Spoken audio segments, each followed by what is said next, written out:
So how do I make the perfect British tea? Step 1, fill it up with water, put it in the microwave for about 7 minutes. You've got yourself some boiling water.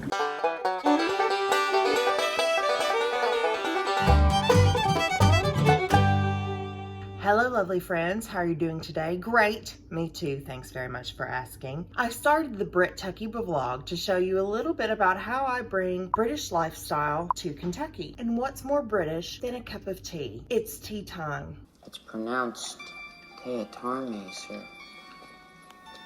In Kentucky, if you ask somebody if they want some tea, we're probably going to assume that you're talking about iced tea, which is about a gallon of water, 50 tea bags, and 2 pounds of sugar. It took me a long time to start drinking a proper British tea. I don't like hot drinks. I don't even really like hot chocolate, and I love chocolate. Drinking tea was the biggest step that I've made toward adopting a British lifestyle. When John came to visit the first time, I had to buy a kettle because the only thing that I have to heat water in, like most other Kentuckians, is a Pyrex measuring cup. Fill it up with water, put it in the microwave for about 7 minutes. You've got yourself some boiling water. I had to purchase a kettle. I didn't know what kind of kettle to purchase. Unfortunately, the kettle that I purchased lasted less than a year, even though it was really expensive. So this time I did my research and I found the perfect kettle for my purposes.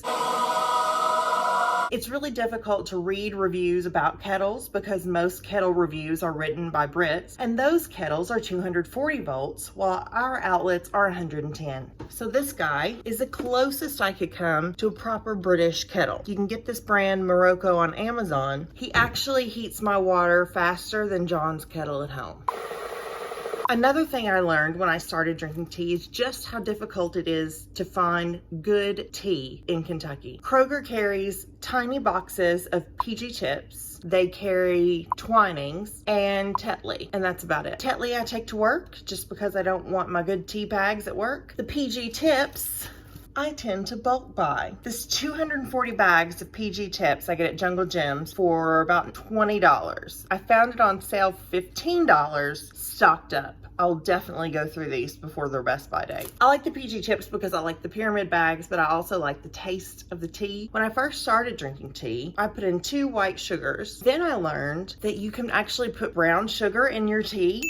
So I started using 2 brown sugars, and then I was reading about how to unprocess my diet, and I learned a lot about the benefits of turbinado or raw cane sugar, and I started using just your basic turbinado raw sugar. You can get them in packets, or I keep mine in this nice canister. And the best thing about turbinado sugar, 1 teaspoon, 1 sugar, 20 calories, just as sweet as 2 white sugars. So I do 1 teaspoon of turbinado sugar in my tea. The most fatal mistake you can make as a tea rookie is the timing of your milk, your water, and your sugar. So how do I make the perfect British tea? Step 1, put the tea bag in the mug. That is step 1, not boil the water, because if I don't put the tea bag in the mug before I start the kettle, I'll probably forget to put the tea bag in the mug. It has happened. Step 2, pour the water over the tea. Leave a little room for milk. Step 3, let the tea steep for about 4 to 5 minutes. In a cup this size, this is slightly smaller than what I would consider my perfect mug size, but this is still a decent size mug of tea. In my vintage Cadbury cream eggs mug from the UK, which John got me for Easter this year.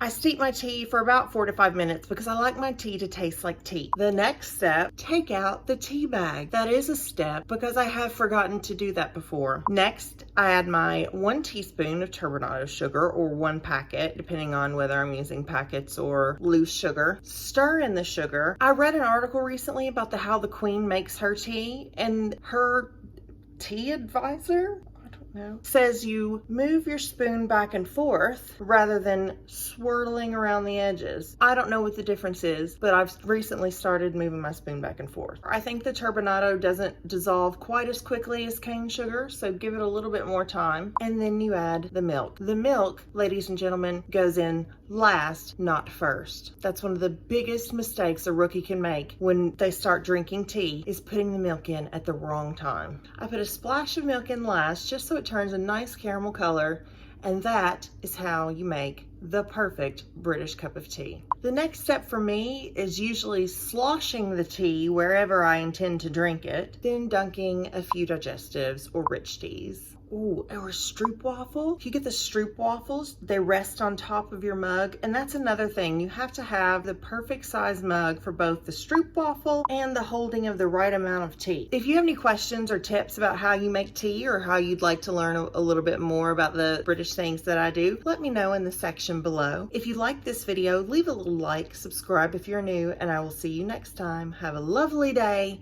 Goodbye.